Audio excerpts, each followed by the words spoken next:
5990 കോടി രൂപ അധികമായി കടമെടുക്കാൻ കേരളത്തിന് കേന്ദ്ര അനുമതി. അടുത്ത ചൊവ്വാഴ്ചയോടെ കടമെടുക്കാനുള്ള നടപടികളാണ് പുരോഗമിക്കുന്നത്. 12,000 കോടി ഈ മാസം വായ്പ എടുക്കാനാണ് കേരളം കേന്ദ്രത്തോട് അനുമതി തേടിയത്.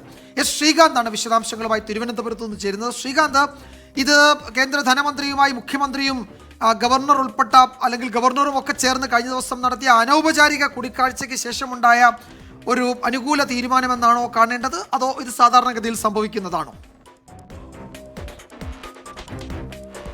ജയകുമാർ, അതൊരു അനൗപചാരിക കൂടിക്കാഴ്ച എന്ന് അവർ പറഞ്ഞെങ്കിലും അതിൽ എന്തൊക്കെയോ നടന്നിട്ടുണ്ട് എന്നുള്ള കാര്യത്തിൽ സംശയം വേണ്ട. കാരണം ഡൽഹിയിൽ ഗവർണർ രാജേന്ദ്ര അർലേക്കർ, മുഖ്യമന്ത്രി പിണറായി വിജയൻ, കേന്ദ്രമന്ത്രി നിർമ്മലാ സീതാരാമൻ ഉൾപ്പെടെയുള്ളവർ നടത്തിയ കൂടിക്കാഴ്ചയ്ക്ക് പിന്നാലെ കേരളത്തിന് അധിക തുക കടമെടുക്കാൻ കേന്ദ്രം അനുമതി നൽകുകയാണ് ഉണ്ടായത്.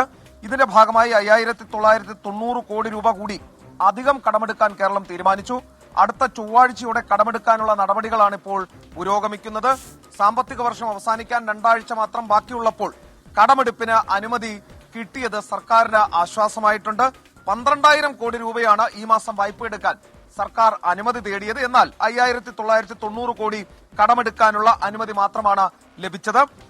ഇതിൽ ഈ 12,000 കോടി എന്ന് പറയുമ്പോൾ വൈദ്യുതി മേഖലയിൽ പരിഷ്കാരങ്ങൾ നടപ്പാക്കിയതിന് 6,250 കോടിയും പങ്കാളിത്ത പെൻഷൻ പദ്ധതി തുടരുന്നതും മറ്റും കണക്കിലെടുത്ത് 6,000 കോടിയും കടമെടുക്കാൻ അവകാശമുണ്ട് എന്നാണ് സർക്കാർ പറഞ്ഞത്.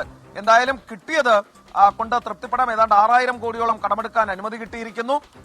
ഗവർണറുടെ ഒരു നയതന്ത്ര നീക്കം, ഒപ്പം തന്നെ തോമസ് മാഷിന്റെ കെ വി തോമസിന്റെ നീക്കം, ഇതെല്ലാം ഫലം കണ്ടു. അത്രങ്ങ് അനൗപചാരികമായിരുന്നില്ല കാര്യങ്ങളെന്നാണ് അതിന്റെ തുടർ ചലനങ്ങൾ വ്യക്തമാക്കുന്നത്.